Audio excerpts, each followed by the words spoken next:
Bueno, hay que contarle que algunas obras que están dentro de los listados de obras de deuda de arrastre por parte de los contratistas, muchas de las cuales no tenían un presupuesto establecido para ser pagadas, ya tienen códigos dentro del sistema de pagos del gobierno de la República, lo cual será investigado por la Contraloría General de Cuentas. La Contralora General de Cuentas señala que investigará el por qué en la página web del MISIVI aparecen obras que el Ejecutivo está a punto de pagar sin tener el respaldo presupuestario. Lo que estamos viendo es de que en una página de internet del MISIVI están apareciendo algunos proyectos encabezados que son deudas y que ya se van a pagar y que tienen su número de SNIP y número de NOG. Nosotros vamos a verificar de dónde se sacaron esos números, porque no se tenía un respaldo presupuestario.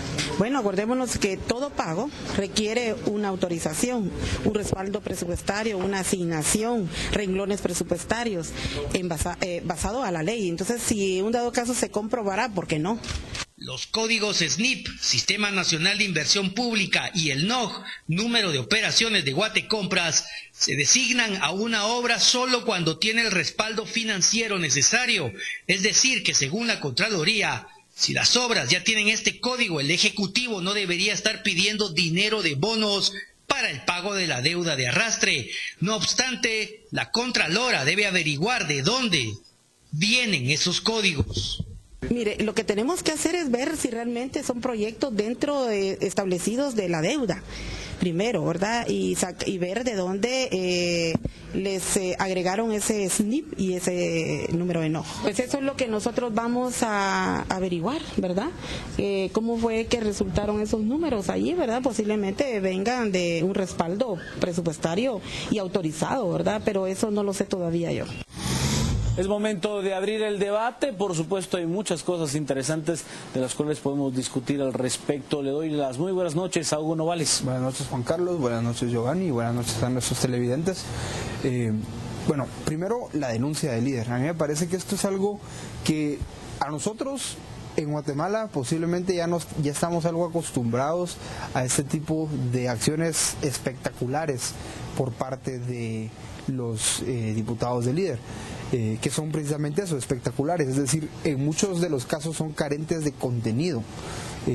No hemos visto, ha habido por ejemplo denuncias de amenazas de muerte, ha habido denuncias de este tipo también de corrupción, etcétera, pero generalmente estas denuncias no prosperan cuando se entra ya a lo judicial. Sin embargo, lo que sí hizo la noticia es empezar a darle la vuelta al mundo y está siendo publicada en medios españoles, en medios peruanos, en medios costarricenses, sí, en casi todos los países de Centroamérica, y es una noticia relativamente reciente. ¿Qué es lo que pasa? Que no es cualquier cosa denunciar directamente al presidente, o sea, más allá de la protección legal que tiene un presidente, meterse, por así decirlo, con el presidente es un riesgo que muy pocas personas toman, y esto pues resulta interesante de verlo. Sin embargo, al final tenemos que preguntarnos, bueno, ¿dónde están las pruebas? Porque al final ellos como legisladores, aunque no pueden juzgar y aunque no pueden, sí tienen la posibilidad, debido a la famosa irresponsabilidad por sus declaraciones, y pueden de hecho salir a presentar esas pruebas de manera que la opinión pública las conozca, pero no las vemos. Solo hay una especulación de que no sé quién dijo, y esto no es la manera, creo yo, de abordar este problema. Hoy también las muy buenas noches a Giovanni Frati. Le hago esta pregunta, Giovanni: ¿es honesto y legítimo que un jefe de bancada, como en este caso Roberto Villate, pues hable de que se investigue a los de otras bancadas y no a los de ellos, como en su momento dijo que habían diputados de su propia bancada que habían llegado a presentarle la denuncia de que les estaban ofreciendo dinero? Buenas noches. Sí, buenas noches, Juan Carlos. Buenas noches, Hugo, y a todos nuestros televidentes, por supuesto, en redes sociales y en el mundo entero. Yo creo que el mejor tuit que he estado leyendo en este momento dice Rodrigo Coronado: los del líder, junto con la denuncia por cohecho, se deberían haber puesto a disposición de la Fiscalía. Y es que la verdad es que lo que tenemos que decir abiertamente, creo yo, Juan Carlos, porque esto no puede seguir digamos, en este juego de espejos y de hipocresías, ¿no? Absolutamente todos, si no es que el 90% de las bancadas del Congreso de la República tienen contratistas como diputados en el Congreso de la República y tienen contratistas que subvencionan las campañas políticas. Entonces, si esto es así, cosa que yo creo que ya está prohibida por ley y de todos modos la ley aquí no se cumple, ¿cómo le vamos a creer al líder absolutamente nada si no hay pruebas, si no hay evidencias, si no hay una grabación de teléfono, si no hay una grabación de video, si no hay un audio, si no hay una llamada telefónica, si no hay absolutamente nada adquirido de forma legal como evidencia para presentar esta denuncia? Puede ser que el licenciado Villate, el diputado Villate, lo haya oído, pero si no hay evidencia, ¿será que el líder va a pagarnos a los guatemaltecos lo que va a costar esa investigación espuria al Ministerio Público? Porque se van a poner en movimiento la maquinaria estatal supuestamente para tener, entonces, ¿qué? Desechar o no una denuncia espuria e ilegal. Puede ser, muy probablemente sí han habido ofrecimientos, pero es como que tuviéramos una opinión, ¿verdad, Juan Carlos? Pues una opinión cualquiera la dice, pero una cosa es hablar de opiniones y otra cosa es demostrar con pruebas lo que se afirma. Entonces, si Villate no tiene pruebas, como muy bien dice el televidente, mejor que se ponga a disposición de tribunales la bancada líder completa y después hablamos cuento. Pero ahí está uno de los aspectos más importantes, Giovanni. La bancada líder dice que a ellos les ofrecieron dinero. Pues que diga exactamente quién fue y que sean ellos responsables de lo que han dicho. Vámonos a las redes. Edgar Rolando Villatoro, pues eso todos lo hacen, pero ya estamos cansados de tanta corrupción de parte de toda esta partida de ladrones, nos dice Edgar. Rosa María, líder, ¿acaso no fue quien compró a esos diputados y ahora reclaman por qué los chantajean?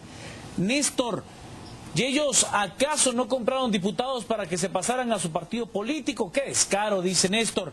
Fernando, no puede ser Villate el fiel perro, perdón por los perros, del señor Payasón o Valdizón, creando expectativas mediáticas. Señores periodistas, no se presten a esta burla. Noris Morales, no cabe duda de que seguimos viendo falta de valores. José Ramos, a la grande verdad que hay unos que no tienen vergüenza. Seguramente Villate no recibió oferta de billete y por eso le molestó mucho más los 500,000 quetzales que gastaron ellos en cada diputado. ¿Qué? Esteban Castillo nos dice, el nombre no les queda nada bien. Un verdadero líder da ejemplo, no hace campaña 2 años antes. Abea Osvaldo, sería bueno no darle protagonismo a este partido, es lo peor en ellos, pero es su trabajo, dice. José Raúl Calderón, es parte de su qué hacer, llamar la atención, hacer todo un circo y después quedarse callados. Son unos buenos para nada, vendepatrias y con un líder más parecido al Guasón, con el perdón de Batman. Vamos a ver qué es lo que se dice en estos momentos en Twitter, interactuando en vivo con usted. JDK, todos sabemos que estos bonos serán para pagar la campaña que se financió de Otto Pérez Molina. No somos ignorantes. Nuestro compañero Philip Chicola, también analista de este espacio, nos dice, solo el Congreso podría desconocerlo. Talo nos dice, Lucrecia Marroquín, es ridículo presentar denuncias basadas en publicaciones de medios, no es lo que esperamos de los ciudadanos, dice Lucrecia. Rodrigo, si por chaleco, si por cohecho es la denuncia, 99% de los diputados deberían de estar incluidos en la misma. Emir, pregunto, ¿se puede sacar a estas personas de la presidencia? ¿Se puede cambiar el personal de gobierno central? Perdón por mi ignorancia, dice Emir. Lo escucho como abogado, Giovanni Frati. Sí, obviamente a cualquier persona que se le acusa hay que probarle primero esa acusación, y en el caso de los diputados, ellos gozan de antejuicio debido a su calidad de diputados, precisamente porque si no gozaran de antejuicio, por lo menos antejuicio penal, yo creería que el antejuicio civil sí debería ser retirado y el administrativo también, pero el penal no. Si no tuvieran ese antejuicio, lo que haría la oposición para trabar al gobierno y entrampar a cualquier gobierno sería demandar y demandar y demandar, querellar y querellar y querellar, y con eso se detiene el proceso político. Hay una razón para la inmunidad que no significa impunidad. Sin embargo, como el Ministerio Público está tomado por pero creo gente, que, digamos, creo que Emir está preguntando directamente del tema de la presidencia de la República. No, precisamente, de la República, precisamente era lo que le contestaba Philip. Sí, no se puede retirar la inmunidad tampoco al presidente, sino con un juicio político, y ese juicio político tiene que ser ganado por las 2/3 partes del voto de los diputados. Ahora, lo que sí estamos viendo acá es un conflicto cada vez más grave, ya no solo entre oposición y gobierno, sino que es un conflicto que está gradualmente convirtiéndose en una disputa entre el legislativo y el ejecutivo. Esa es una situación que es muy arriesgada para la institucionalidad democrática del país. ¿A qué me refiero con esto? Tenemos dos órganos del Estado que son muy importantes, que en teoría tendrían que tener los incentivos para trabajar de manera armónica o para tener algún tipo de relación de cooperación, porque al final, pues, de esta relación de cooperación depende la gobernabilidad, ¿sí? O sea, de esto depende que se pasen las leyes correctas, que no se pasen leyes, digamos, en contra o en detrimento de la población, y también de que se atiendan adecuadamente las demandas de la población. Pero ¿qué es lo que pasa? Cuando entramos en este tipo de disputas, generalmente se empieza a volver un juego de suma cero, un juego en el que uno de los dos tiene que caer, y cuando uno de los dos cae, son crisis institucionales del tipo del serranazo, y esto es lo que ya, digamos, estos dimes y diretes entre el presidente y los diputados están llegando a una situación en que ya no son solo, digamos, palabras, sino que ya empiezan a perfilarse acciones, ya empiezan a perfilarse posibles juegos políticos que son sumamente dañinos para la institucionalidad del país, y eso es muy arriesgado. Vámonos a las redes. Gabriel Pallerés: sin Congreso no nos ha ido bien, ahora podremos sin Ejecutivo, dice Gabriel. Max de Guatemala: precaución, árbol caído en Cuarta Calle, entre Sexta y Séptima Avenida de la Zona 9. Le agradecemos a Max que nos publique la fotografía para que la podamos observar, y vemos, por supuesto, esto es de mucha utilidad para las personas que siempre están siguiendo nuestras redes sociales. Sergio nos dice: muy cierto, pero es parte de la historia donde no existe y fueron felices para siempre.